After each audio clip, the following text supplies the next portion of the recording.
সেখানে হিজবুত তাওহীদের কাট্টা কাফের সেলিমদের মর্যাদা নবীদের চাইতে বেশি হতে পারে। কিভাবে এগুলো মেনে নেয় তাদের সদস্যরা? নাউযুবিল্লাহি মিন যালিক। শুধু তাই নয়, দেখেন, ইসলাম শুধু নাম থাকবে বইটা ৭৭ নম্বর পৃষ্ঠার মধ্যে লিখেছে সমস্ত মুসলমান আবু জেহেল, আবু লাহাব, উতবা, সাইবা এদের চাইতে বড় কাফের বর্তমানের ২৫০ কোটি মুসলমান। আমরা সবাই বেঈমান আর ওরা হাসান বস্তি। সেলিমরা নবীদের চাইতে উত্তম আর আমরা কাফের। বলেন মুসলমানদের এরিয়ায় কাফেরদের ঢোকার সুযোগ দেওয়া। এরপরে তারা বলে আলেমদের ব্যাপারে এ জাতির পায়ে লুটিয়ে পড়বে বিশ্ব। এই বইটার মধ্যে ৪২ নম্বর পৃষ্ঠার মধ্যে তারা লিখেছে, বই নাম্বার সময় যেহেতু কম, লিখেছে সমস্ত আলেমরা কাফের। ধর্ম ব্যবসার ফাঁদে ৩৮ নম্বর পৃষ্ঠায় লিখেছে আলেমরা পৃথিবীর সবচাইতে নিকৃষ্ট জাতি। এরপরে মহাসত্যের আহ্বান ৩১-৩৪ নম্বর পৃষ্ঠা, এই আলেমরা ইসলামের ঘোর শত্রু, তারা সন্ত্রাস জন্ম দেয়।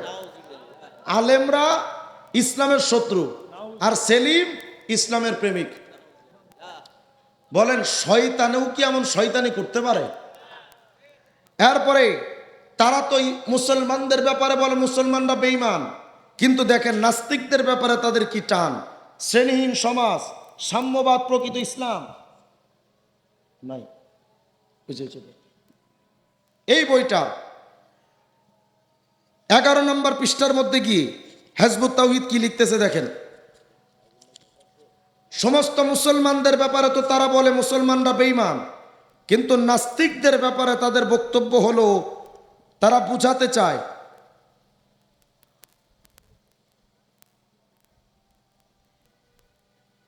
বইগুলো সব নিয়ে আসা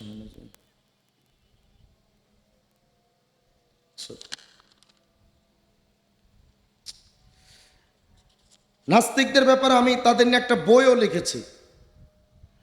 তারা নাস্তিকদের ব্যাপারে বলে নাস্তিকরা প্রকৃত ধার্মিক, নাস্তিকরা মুত্তাকি।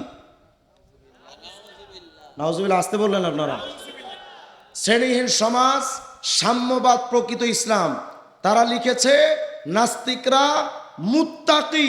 তো নাস্তিকরা যদি মুত্তাকি হয়, জান্নাতের ব্যাপার আল্লাহ বলেন উইদ্দাত লিল মুত্তাকিন, জান্নাত আমি মুত্তাকিদের জন্য লিখে দিয়েছি। তাহলে নাস্তিকরা যদি মুত্তাকি হয় তাহলে নাস্তিকরাও জান্নাতি। নাউজুবিল্লাহ, আসতে বলেন আপনারা। সমস্ত মুসলমানরা কাফের, কিন্তু নাস্তিকরা মুত্তাকি। এই বক্তব্য যারা দেয় তারা মুসলমান না। এরপরে যদি আপনি গুগলে ঢুকে লিখবেন ধর্ম অধর্ম, মানব সমাজের ধর্ম অধর্ম বাই বজ্র শক্তি, এতটুকু লিখবেন গুগলে। লেখার পরে দেখবেন তাদের বিরাট বড় একটা আর্টিকেল লেখা আসছে। এখানে তারা লিখেছে বর্তমানে শুধু ইসলাম নয়, যে কোনো ধর্ম পালন করে জান্নাতে যাওয়া যায়। শুধু তাই নয়, তারা লিখেছে রামকৃষ্ণ, রামচন্দ্র, যুধিষ্ঠির, মনু, বুদ্ধদেব এরা সবাই আমাদের নবী মুহাম্মদের মতোই আল্লাহর সত্য নবী। শুধু তাই নয়, হিন্দুদের রামায়ণ, বেদ, গীতা, ত্রিপিটক, মহাভারত বলে এগুলো কোরআন শরীফের মতো সরাসরি আল্লাহর নাজিলকৃত আসমানি কিতাব। ভাই, যারা এগুলোকে আসমানি কিতাব বলে বিশ্বাস করবে না, রামকৃষ্ণ রামচন্দ্রদেরকে যারা নবী বলে বিশ্বাস করবে না, তারা জান্নাতে যাবে না। আর কি, তারা আর কোন কথা বললে আপনারা বিশ্বাস করবেন যে তারা কাফের? বলেন, এই যে মন্তব্যগুলো তারা করলো, এই মন্তব্যের আলোকে তারা মুসলমান না বেঈমান? আচ্ছা, সূরা কাহফের ৪৯ নম্বর আয়াত আল্লাহ বলেন কিয়ামতের ময়দানে লা ইউগাদিরু সগীরাতান ওয়ালা কাবীরাতান ইল্লা আহসাহা, কিয়ামতে ছোট বড় সব গুনাহের হিসাব দেওয়া লাগবে। সব কিছু কিয়ামতে উপস্থিত পাবে, কোনো গুনাহ ছেড়ে দেওয়া হবে না, সব গুনার হিসাব দিতে হবে। আম্মাজান আয়েশা সিদ্দিকাকে নবীজি বলেছিলেন, ইয়া আয়েশা ইত্তাকি ওয়া মুহাক্কারাতি যুনুব ফাইন্নাহা লাহা মিনাল্লাহি তালেবা। আয়েশা, ছোট ছোট ক্ষুদ্র গুনাহ এগুলোও ছেড়ে দাও, কারণ এগুলোর ব্যাপারেও কিয়ামতে তোমাকে জিজ্ঞাসিত করা হবে। তাহলে বলেন তো, কিয়ামতে ছোট বড় সকল গুনাহের হিসাব দেওয়া লাগবে না লাগবে না? হিজবুত তাওহীদ তাদের বই আকীদা নামক বইয়ের মধ্যে লিখেছে, তাওহীদের ডাক, তারা তাদের বইয়ের মধ্যে লিখেছে যারা কালেমা পড়বে লা ইলাহা ইল্লাল্লাহ, শুধু এতটুকু যারা পড়বে, এই বিশ্বাস নিয়ে যারা কবরে যাবে, তারা চুরি, ডাকাতি, জেনা, ব্যভিচার, বদমাশি, লুচ্চামি যা করে, হত্যা, খুন, ধর্ষণ যা করে করুক, কোনো সমস্যা নাই, শুধু কালেমা হলে নিশ্চিত জান্নাতি।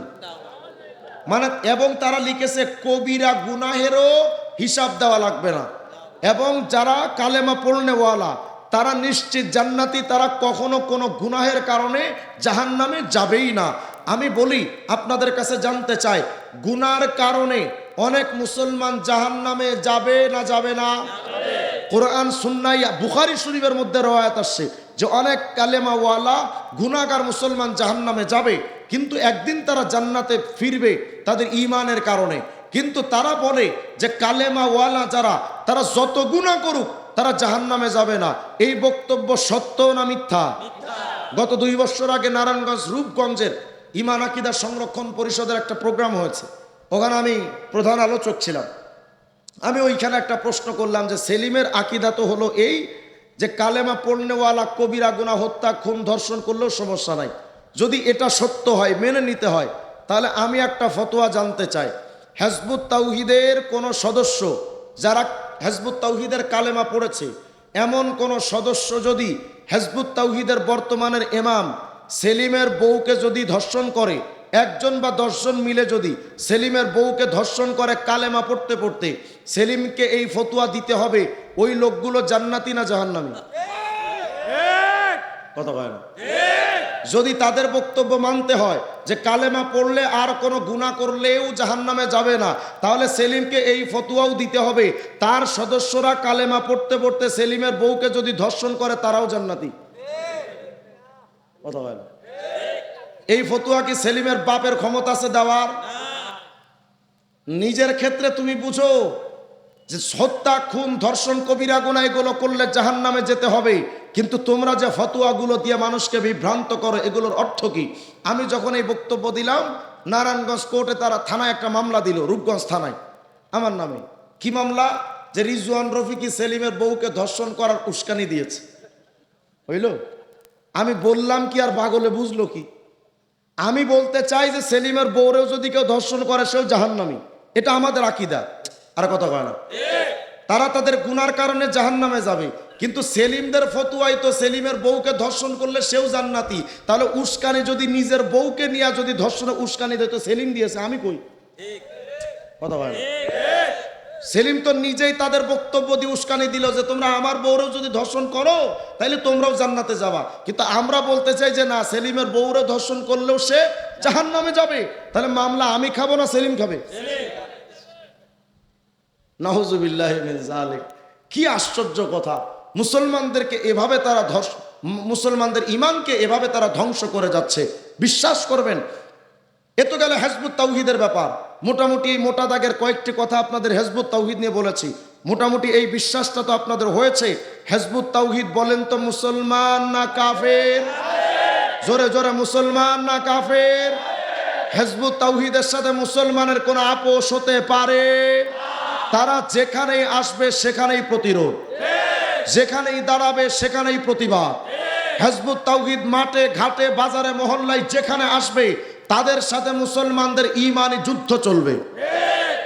প্রস্তুত থাকবেন ইনশাআল্লাহ? আজকে থেকে আমাদের মিশন হবে হিজবুত তাওহীদ ঠেকাও আন্দোলন।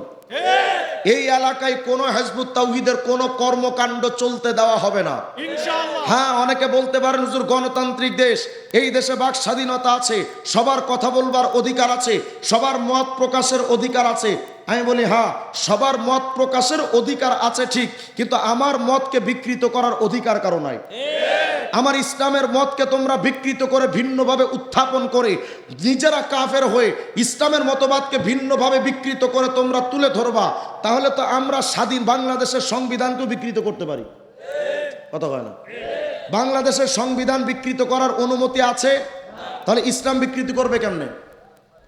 তোমার বাংলাদেশের সংবিধান যদি বিকৃতি করতে না পারে, যদি কেউ করে তার যদি রাষ্ট্রদ্রোহী মামলা দেওয়া এটা যুক্তিসঙ্গত হয়, ইসলাম বিকৃতি করলে তারে ধর্মদ্রোহী মামলা দিয়া মৃত্যুদণ্ড দিতে হবে।